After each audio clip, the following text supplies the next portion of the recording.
In an unprecedented move to steady fuel prices, the government is all set to release 5 million barrels of crude oil from its emergency reserves. This in tandem with the United States, China, Japan, UK and Korea. RLD's Jayan Chaudhary and Akhilesh Yadav share photos of meeting each other, hinting at an alliance between the two parties, which is almost sealed. Will this consolidate the Jat Muslim vote in Western Uttar Pradesh is the big question. Ex-JDU leader Pawan Verma and the Congress's Kirti Azad joined the Trinamool Congress in Delhi in the presence of Mamata Banerjee. The West Bengal Chief Minister also met Prashant Kishore in Delhi. She's here till Thursday. Bengaluru reels under rain aftermath. There's waterlogging everywhere. No tap water though. Boats are still deployed to rescue people from their apartments. Heavy to very heavy rain warning for Tamil Nadu. Meanwhile, the rain destroys crops. Tomatoes now over 100 rupees a kilo. In Chennai, tomatoes are selling at 140 rupees a kilo as Andhra Pradesh is the largest producer of tomatoes, and those districts are the worst hit by the rain. Delhi court orders registration of FIR against BJP leader Sambit Patra for allegedly posting a doctored video of Delhi Chief Minister Arvind Kejriwal.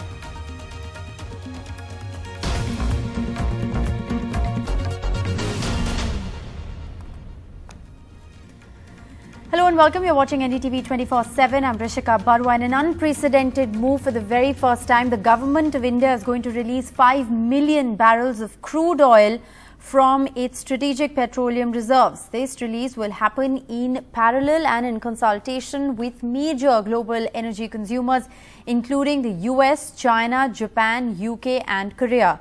President Joe Biden announced on Tuesday that he's ordered the release of 50 million barrels of oil from the US strategic reserves in a coordinated attempt with other countries to tamp down soaring fuel prices.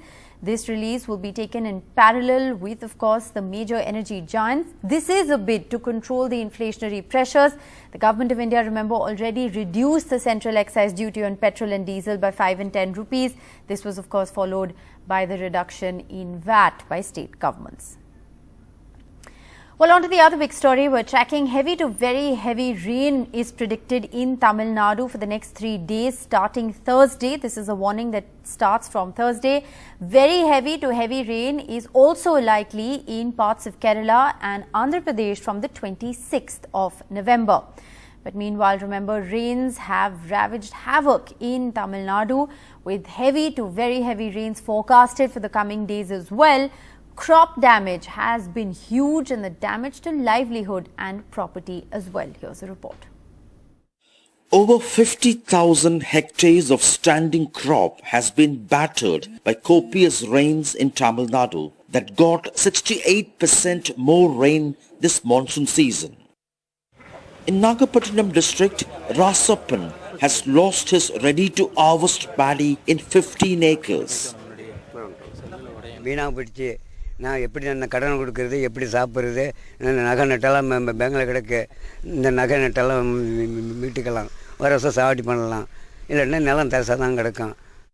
As 51 centimeters rain pounded the state since October, 2/3 of the state got flooded as the rains peaked with 2 successive spells in the second week of November.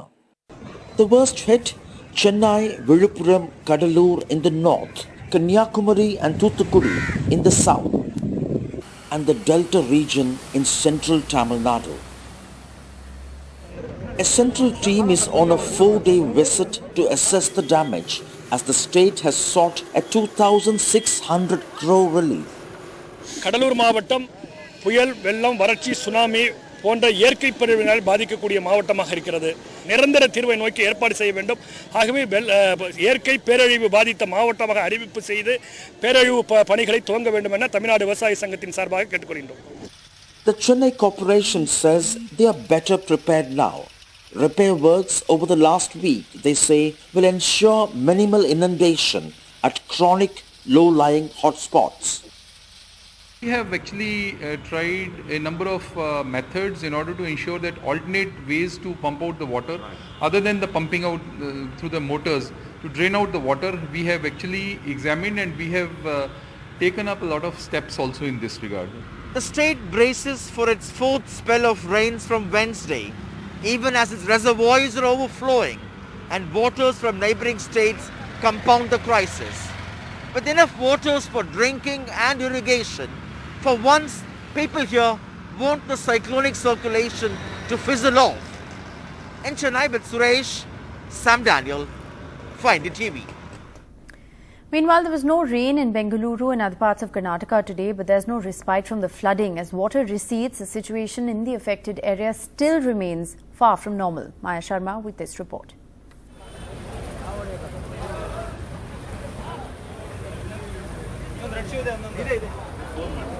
A sunny day after a long time in Bengaluru. But residents of this large apartment complex in Yelahanka are leaving. In boats, in cars, or wading through the water left by incessant rain that has still not drained away. Absolutely no water. No water, no electricity? No electricity. I had a UPS and little water filled in. Yes. But that's not enough. We are finding it very difficult. So you're leaving and going Honestly speaking, I didn't even brush my teeth today.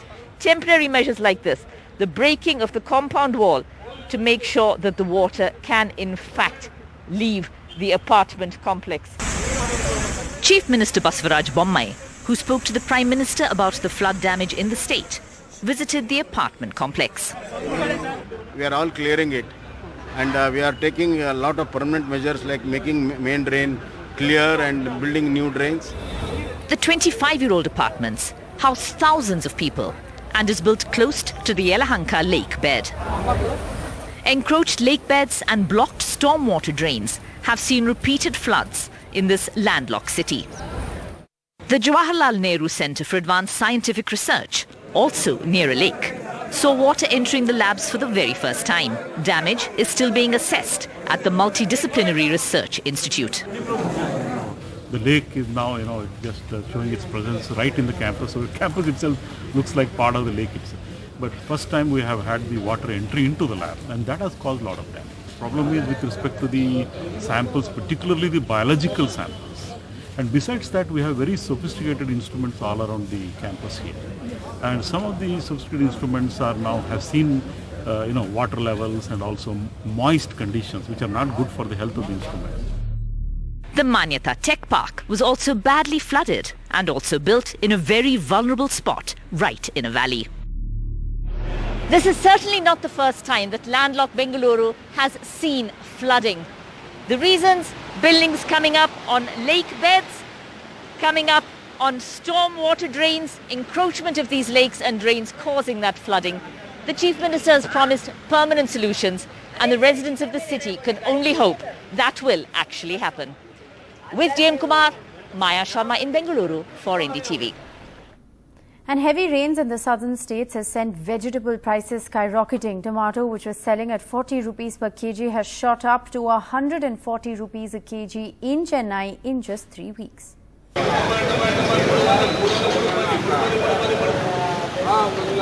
Tomato is selling at 140 rupees a kg in Chennai.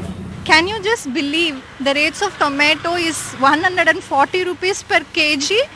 Now how can a normal middle class people can afford it? தக்காளியோட ஏறின காரணம் மழை, இன்னொன்று transport charge, இன்னொன்று எப்படின்னா தோட்டத்தில் யாரும் கால் வைக்க முடியல. In Bengaluru, Hyderabad and Thiruvananthapuram too, the price is upwards of 100 rupees. अभी मैं हर एक मार्केट पर देख रहा है तो टमाटर और वेजिटेबल का प्राइस 100 के ऊपर चल रहा है. टमाटो स्पेशली अभी 100 रुपये के ऊपर चल रहा है, और अभी गरीब लोग को ये चलने के लिए वो टमाटर परचेज के लिए बहुत दिक्कत हो रही है. Arrivals of tomato very poor at the market, largely due to the kind of rains, unprecedented rains that we have seen in Andhra Pradesh, that in fact produces the maximum amount of tomatoes anywhere in the country. Chittor and Anantapur districts, which are in fact the biggest producers of tomato, have seen the worst rains possible. Andhra Pradesh itself, there was unprecedented rains of over 39% excess, and this time We have seen Anantapur, which is usually a drought-prone district, and Chittoor district, both of them showing rains of over 165 to 175, excess of rains this season. Tomato rates, as you can see, 109 rupees here. In fact, in some places, the top grade tomato is selling at even 150 rupees. Tomato तो बहुत ज़रूरी है हर सब्जी के लिए, बगैर tomato के तो कोई सब्जी बन नहीं सकती, तो इसलिए टमाटो तो बहुत ज़रूरी। बाकी दूसरी सब्जी हम अवॉइड भी कर सकते हैं, पर इसको अवॉइड नहीं कर सकते। Venu says not just tomato, the price of every vegetable has shot up. Her husband's monthly income as a labourer is 15,000 rupees, so they can barely survive. अभी तो टमाटर सब 100 रुपया नजीक में हो जाते हैं, दाल तेल सब 100 रुपया से भी ज़्यादा ही है। हम लोग बीच में रहने वाला सबको ये कैसे खाएंगे, कैसे रहेंगे। 3,500. Asia's biggest tomato market is at Madanapalli in Chittoor district of Andhra Pradesh that was badly hit by rains. Here, a crate of tomatoes that used to cost 600 rupees is now being sold for 3,000 rupees. Much to the relief of farmers, even though they have suffered crop loss in the rain. ఏదో ఒక rate పోతా ఉండే కాబట్టి నాకు కొంచెం ఖుషిగా ఉంది. సీజన్లో 3 ఎకరాలు పెట్టినాను, ఒక 6-7 లక్షలు నష్టపోయాను. ఇప్పుడు ఏదో వానల్లో ఒక 40% సిక్తా ఉంది కాయ. మీరు దయచేసి అధికారులు కడుపు కొట్టొద్దండి. Traders say standing crop has been spoiled across the tomato belt and the output has taken a hit. So quick relief for customers is unlikely. With inputs from Chennai, Bengaluru, Thiruvananthapuram, Mumbai, Kolkata, this is Uma Sudhir in Hyderabad for NDTV. Well, the big political story from Uttar Pradesh, RLD's Jayant Chaudhary and the Samajwadi Party's Akhilesh Yadav shared photos of meeting each other, hinting, of course, that an alliance between the two parties is almost sealed. These pictures were shared almost at the same time on Twitter earlier this evening. Will this consolidate the Jat Muslim vote in Western UP? That's the big question. Sanket has the details. So is an RLD SP alliance on the cards for Western Uttar Pradesh to trump the Bharatiya Janata Party? Well, final talks on the number of seats for the polls are awaited as of this moment. But if you look at these pictures, which were released both by Jayant Chaudhary as well as Akhilesh Yadav, it's very clear that there is some sort of bonhomie, and this pact is almost certain that alliance is going to be sealed. Really what is being worked out is the number of seats and where all which political party is going to contest. Now, sources say that the RLD could contest on 36 seats, largely in Western UP. We are also learning that SP leaders may contest on RLD symbol from 2 to 3 seats. Now, this is something which the RLD and the Samajwadi Party have tried out in the past as well, and it seems to have worked. So, this is a very amicable solution which has delivered results in the past also for both these parties. Now, in Western UP, this is, and the Samajwadi Party knows it is not a great stronghold for the Samajwadi Party. There is a 17% Jat population in Western UP which could give RLD a winning edge. Now, farm law rollback is an attempt by the BJP at anger management. Remember, there are 17% Jats in this area. The Jat-dominated farm agitation by the Tikats was happening exactly in this area. So, the BJP is looking at managing this anger. Tikat, Muslims and the Khats have been leading Mahapanchayats in all of Western UP for the past 1 year now. Could there be a grand culmination of that in the form of votes? Now, Akhilesh has partnered with OP Rajbhar for alliance in Eastern UP. This is an alliance in Western UP. So, can alliance partnerships help Akhilesh propel to power in 2022, or could he meet the same fate as 2017 and 2012 when he partnered but failed? A Delhi court has ordered a registration of an FIR against BJP leader Sambit Patra for allegedly posting a doctored video of Delhi Chief Minister Arvind Kejriwal. Arvind Gunasekar joins us with the very latest. Arvind, what more can you tell us? A district court in the national capital has directed for registration of FIR against BJP leader Sambit Patra for allegedly tweeting a doctored video involving Delhi Chief Minister Arvind Kejriwal. In January this year, Sambit Patra had put out a tweet containing a video allegedly showing that Delhi Chief Minister Arvind Kejriwal speaking in support of the 3 reform laws. So against this particular alleged doctored video tweet, the Aam Aadmi Party had moved the Delhi police for registration of FIR, but the police did not register an FIR. So instead, the legal team of Aam Aadmi Party had moved the Delhi District Court, seeking a court permission direction to the police to register an FIR. So after a detailed hearing, today the Delhi District Court has passed an order directing the Delhi police to register an FIR against Sambit Patra for allegedly tweeting this particular doctored video against Arvind Kejriwal.